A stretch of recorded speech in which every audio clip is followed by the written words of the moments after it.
Hello guys and welcome back to my channel. I hope you enjoyed the first video, and now that we're done with the explanation on what LOTM is and you guys hopefully read it,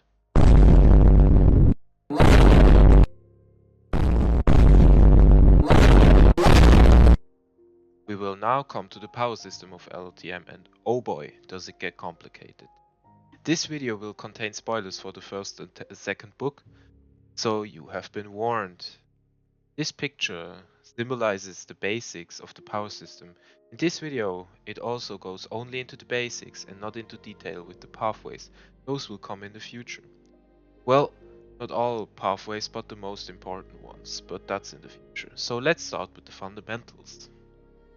So, the power system of LOTM is consisting of many different things, but the main part of the power system is how we already learned in my first video, the so-called potions or Beyonder potions.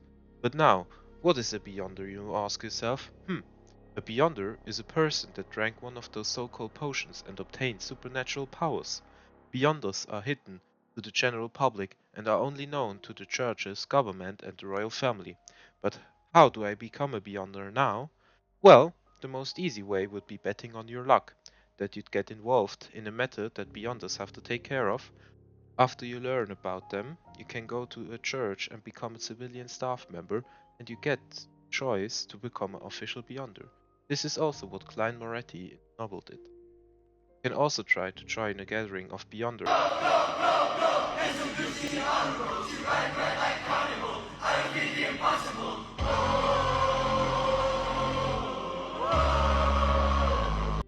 where you can buy potion formulas and make your own potion. But be wary, you'd get hunted by the churches because they don't like wild Beyonders.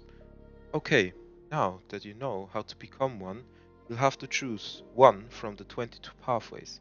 These pathways are split in sequences, from sequence 9 to 0. 9 meaning that you are a bit better than a normal human, and 0 meaning you achieved godhood. There is one final step above sequence 1, but that's for later. After you've chosen your pathway and acquired the formula, you need to brew the potion. Most of the low sequence potion, 9 to 7, are rather simple to brew and need a few mystical ingredients. It depends on the pathway, but those ingredients are rather simple to get. There's two types of ingredients, main and supplementary. The main ingredients are the important ones, carrying the most mysticism in them, while the supplementary ingredients are more for the stability and aren't that necessary. But it's for the best to just follow the formula and do it accordingly. After the potion is done, you should drink it as fast as possible, because not only humans can become Beyonders. If the potion is left on the table with a few other items, there is a huge chance for one of those items to consume the potion. Then you would get a Beyonder weapon. Those are items that take on the power of a Beyonder potion, mostly only up to sequence 6, because at sequence 5 you need ritual, but more to that later. So, after you made the potion and are going to drink it, this is presumably the hardest part, because there is a huge risk of losing control. While you drink the potion, the liquid gets absorbed by the body and forms a so-called Beyonder characteristic. These characteristics are also a very important part of the power system. Those characteristics are the core of your power. Those characteristics are also usable as substitute for the main ingredients of a potion. So if you have a sequence 9 characteristic, you can use this and the supplementary ingredients for your potion, and you'd have the same result. You could also eat the characteristic raw, and you'd have a small chance of success. That was also, for a time, the standard in advancing until the first blasphemy slate appeared, but that's for another video. So, now you have drank your potion and sustained the madness and corruption. You can call yourself a Beyonder now. But Nevi-senpai, what are my powers now? On consumption, the characteristic will be absorbed in your body and spirit, and you'll get the insight into your powers. You can more or less feel them and gain an insight in them. Welcome to the world of mysticism and Beyonders. I will make you familiar with the laws of the Beyonder world. There are 3 of them. The first law is the law of Beyonder characteristics indestructibility. That simply means that Beyonder characteristics can't be destroyed nor reduced, only passed to the next person. The second law is the law of similar sequence Beyonder characteristics conservation. This law says that there are a fixed amount of characteristics in the same pathway, never increasing or reducing. So, If there are many low sequence goons, there will be less high sequence gigajets, and vice versa. This law also allows you to change to a neighboring pathway at sequence 4 or higher. This comes with the risk of losing control though. And the third law is the law of Beyonder characteristics convergence. This law states that there is some sort of mystical attraction between Beyonders of the same pathway. This is not something one can feel directly, it's more of a direct influence of fate. Those are the three laws. There is some other stuff you should know, so let me tell you about them. First, there is the inheritance of Beyonder characteristics. If you are a Beyonder and you make a child, there is a chance that some of your characteristics will follow a mystical connection and be transferred to the child. As a low sequence Beyonder, this won't really have any effect on the kid. At mid-sequence, the child would be more or less equivalent to a sequence 9 of the pathway, meaning that he has a fixed pathway that the kid can't change. As a high sequence gigajet, you can choose if you want your kid to be a Beyonder or not. You can choose for it to be born as a sequence 5 if you so desire. If for some reason take in more than one sequence 9 characteristics, you could also get rid of that with making a child. Then there is the most important thing in your advancement, the acting method. Well, one point I didn't mention earlier is that you can't instantly advance. Well, you could, but you'd lose control pretty easily, so you need to digest the potion before you can advance to the next one, and there comes the acting method into play. The acting method says you have to act accordingly to the name of a potion. As Roselle once said, the key thing about potions is not about grasping them, but digesting them. It's nothing about tapping powers, but acting, and the name of a potion is not solely symbolic at its core, but a concrete imagery and the key to digestion. So with the help of the acting method, you can digest your potion at a faster pace. The full digestion also will give you a qualitative upgrade to the powers of your potion and bring them to the maximum of their limit. But remember, while you're acting, you're still only acting. Don't lose yourself. There is also, as mentioned a few times already, a risk of losing control, but what exactly is that process? Let me tell you. We are guardians, but also a bunch of miserable wretches that are constantly fighting against dangers and madness. This sentence is the core description of the life as a Beyonder, because loss of control is an always present danger for a Beyonder, especially while consuming potion and advancing to higher sequence. The key to avoid a loss of control is to have a lot of self-control and have a good mental state, so don't be depressed while drinking a potion. There are different signs of a loss of control, auditory and visual hallucinations. From time to time, the person would display terrifying or strange states, and at the last step, the person completely loses control and turns into a horrendous beast.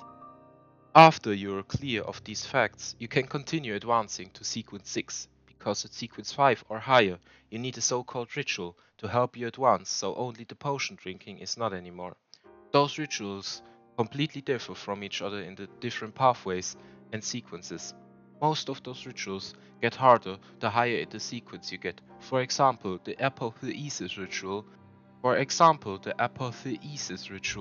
This is the ritual you conduct to advance from sequence 1 to 0, becoming a true god, while the full pathway is fooling time, history, or fate once, just so you get a picture on how complicated these can get.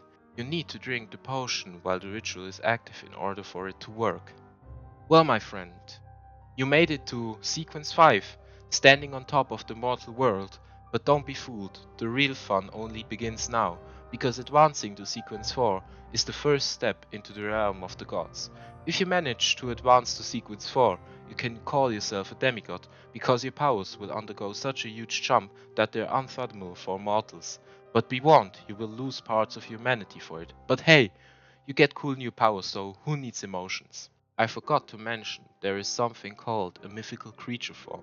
This is only something demigods can use, and then there is still a difference between sequence 4 to 3 and sequence 2 to 0, because at sequence 3 and 4, the mythical creature form is incomplete, and so only a portion of its power is usable, but that part is enough to make any mortal to sequence 5 immediately lose control, so don't look at a mythical creature form if you're not a demigod. Well, from now on, advancing gets only harder, because if a true god exists of your pathway, you have a problem, because you can only advance up to sequence 2. In order to advance to sequence 0, you need the 3 sequence 1 beyonder characteristics. There are always only 3 because of the law of similar sequence beyonder characteristics conservation. And you also need the uniqueness of your pathway. The uniqueness is, as the name says, unique and represents the symbolism or authority of the pathway. So to become the true god and have full control over its authority, you need the uniqueness. With that knowledge, you know there are no sequence 1 characteristics around as long as there is a true god, so you will be stuck on sequence 2. According to the law of similar sequence beyond the characteristics conservation, you can change to another pathway that neighbors your own, without a god, and can advance there. I assume you switched to another pathway and are planning to become a god. So, you advance to sequence 1, and now you have to look for the uniqueness of your pathway and the other 2 characteristics. Don't worry, you'll find them because of the law of beyond the characteristics convergence. You'll most likely have to fight the other sequence 1 gigajets though. After you obtain the remaining parts, it's time for the apophaesis ritual. This will be one of the hardest things you'll have to do, because you have to resist the corruption and keep yourself together so you don't lose control. After the ritual was executed successfully, you can call yourself a true god. But is that the end? No! You have one step left, and that is to go above the sequence. This is achieved by accommodating the other sequence 1 characteristics and other uniquenesses of your neighboring pathways, and you also need a Sephira. A Sephira is believed to be a body part of the original creator, basically the original creator of the universe. After you accommodate all these things, you are now above the sequence and are now a great old one. So that was all the potion stuff, so now we can get to some other stuff that is more supplementary, like the supplementary ingredients of a Beyonder potion. Firstly, I want to take a look at the soul, because it's a little special in LOTM. The soul in LOTM is split into 4 layers. We have the most inner layer is the spirit body, which is the core of everyone's spirituality. All biological creatures have spirituality and a spirit body. With the help of cogitation, one can strengthen the spirit body. Then, the next thing outside the spirit body is the astral projection. With the astral projection, the spirit body can communicate with the spirit world and stellar space. The scenes when consuming a potion is just the side of the astral projection traveling through the spirit world. The astral projection uses colors to represent the emotions of the person you're looking at with spirit vision. I'll come back to the spirit vision later. The next layer is the body of heart and mind, and this will combine the physical body and the previous 2 layers. It involves a person's brain and is a manifestation of a person's inferential abilities, analytical abilities, observational abilities, and identification abilities. Some potions will raise mainly this part of the soul. And the last layer is the ether body. It is a manifestation of a person's vital energies and physical form. When using spirit vision to observe the ether body, one can determine a person's health and emotional states, represented with different colors. Now that we looked at the soul, we can talk about spirit vision.